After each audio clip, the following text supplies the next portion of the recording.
Good morning, my Real News Midday TV family. Thank you so much for tuning in this morning, and I'm wishing for everyone a wonderful and productive day. And in the news this morning, criminals strike moments after police leave Manchester community. A political representative in Manchester says the criminals have got more brazen in recent weeks, as despite heightened security measures in the parish, there continues to be a spike in murders. Councillor Carl Smith of the People's National Party Knockpatrick Division said Friday that despite the police's ongoing patrols in Inverness district, residents are fearful following a recent spate of robberies, with the latest incident turning deadly. Roisin Wilshire, 30, became Manchester's 43rd murder victim on Thursday night when about 9 p.m. two masked gunmen opened fire on him and his girlfriend at a bar. The woman operated in Inverness near Sunset Knockpatrick. A taxi was also shot up by the gunmen as they made their escape. The taxi driver escaped without injury and took the injured woman to hospital, where she underwent emergency surgery and has been admitted. There has been a number of break-ins in that area. 10 minutes before the incident, the police were in the area. We are dealing with a new set of criminals who are on the lookout for the police, and it is like they are studying the patterns of the police, Smith said on Friday afternoon. Official figures from the police show 42 murders in Manchester up to October 20, an almost 17% increase over the 36 recorded for the same period last year. The parish has also recorded 36 shootings, 9% above last year. Smith, speaking with reporters at the Manchester Municipal Corporation, said residents are fearful. There is a high level of fear within the community. I spoke to a lady who lives very close to where the incident took place, and she was telling me that they are all terrified and scared, he said. A relative of Wilshire told the news that he is in shock over the incident. I never know that it could knock at my door. Now I really feel how other people feel when these things hit them, and makes me wonder, where are we going as a country? This is really not Manchester anymore. You're not safe anywhere anymore. The way I see it, even the security needs security, he said. Smith, meanwhile, said curfews cannot be the main security measure to curtail crime in Manchester. I have gotten reports that bars have been robbed in broad daylight in that area, so I am not sure if closing the bar at 6 o'clock or 7 o'clock would change any situation, because the robberies have taken place in broad daylight, he said. My sentiments have not changed. If there is a spike in crime in the area, then by all means. You have one-off incidents, and I am not sure if any curfew can prevent that. Robberies have happened in the day, so I am not sure how curfew would stop that in the day, he added. 4 people have been killed in Manchester so far in October, including a double murder at the Mandeville Market. Following the incident, Minister of National Security Dr. Harris Chang toured the facility and the areas surrounding Mandeville a week ago. He also met with residents, business and political leaders to address their concerns on crime. However, Smith believes the objective of that meeting was not achieved. Based on the reaction from stakeholders, none of their issues weren't resolved. That is the feedback from promoters who were present at the function, he said. At the same time, he said the Manchester police have been having dialogue with the councillors. We have met with the acting superintendent. We went through a lot of issues and the suggestions were made, and in fact, we should have another meeting with him today. I think they have considered some of the recommendations from the councillors, he said. When asked if he has engaged the Manchester Central Member of Parliament, Rhoda Crawford, Smith responded saying, "To be honest, no, we haven't. The matter of crime, it is not a political thing. One life lost is one too many. I am willing to sit down at the table with anybody and everybody just to sort out and make the Knockpatrick Division a safer division," he added. Police list a prison escapee as main suspect in Rockfort mass shooting.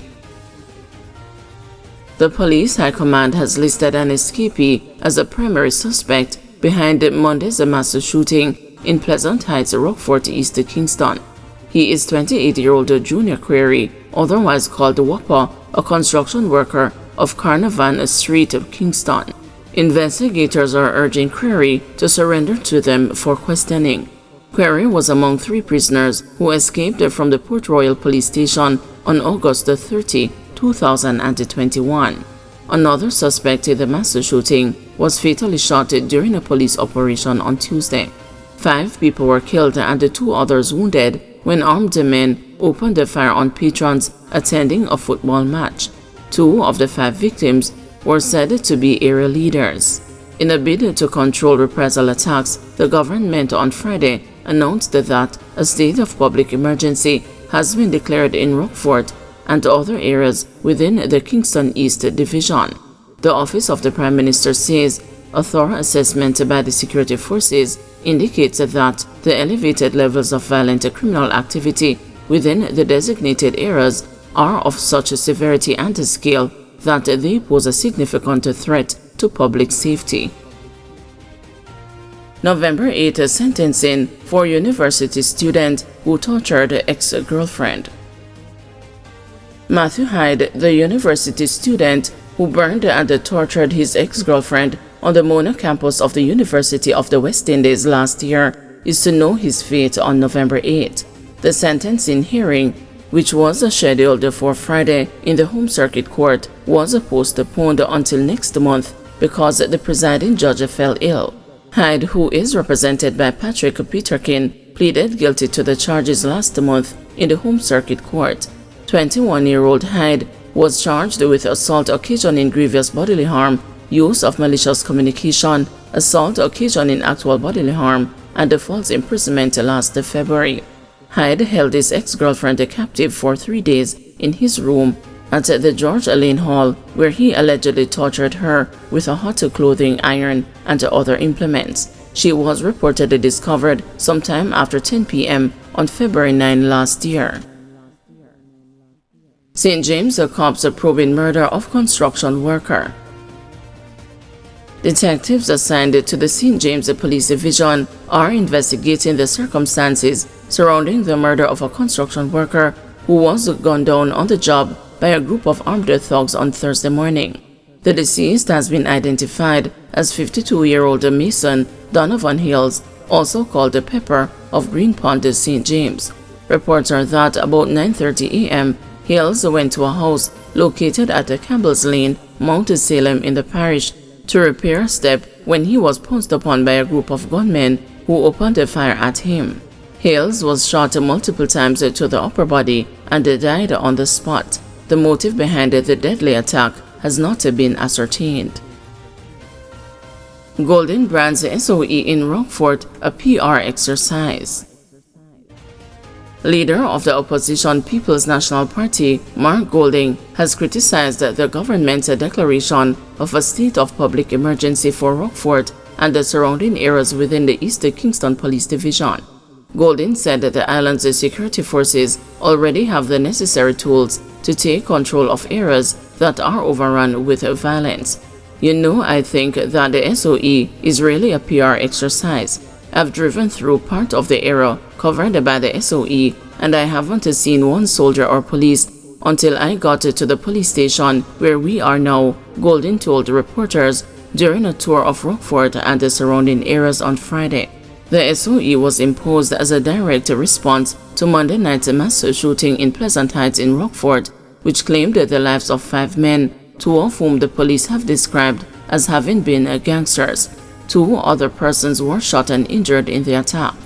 The parliamentary opposition has long held the view that the use of SOEs as a crime-fighting measure is unconstitutional, and the position was hammered home by Golding on Friday. I don't think that the declaration of an SOE is, as you know, lawful, and we've taken that matter of the use of SOEs as a crime-fighting tool to the Constitutional Court, and we're awaiting the hearing of that matter, said Golding.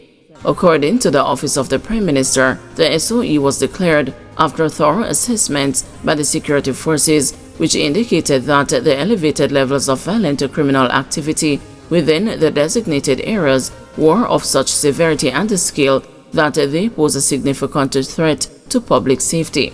But Golding believes that the security forces can make significant gains in their general fight against the crime without the use of SOEs. He pointed to, for example, the police and the Jamaica Defense Forces' recent Operation Recovery in Trelawney, which he said was an intensive saturation of the space which had been affected by violence and a lot of scamming. Golden said that the security forces found the weapons and arrested various persons during that operation. There was no SOE there. So, to my mind, what it shows you is that the necessary tools to get control of an area exist without resorting to the ultimate constitutional weapon, he stated. Prime Minister Andrew Holness, in commenting on the imposition of the new SOE on Friday, said that Monday night's murders in Rockfort have shocked the nation. We have taken decisive steps to safeguard the lives of our citizens and to prevent further acts of organized violence, he declared. The government, in close coordination with the security forces, is committed to taking the urgent steps to restore order and ensure the safety of the affected residents, Holness stated.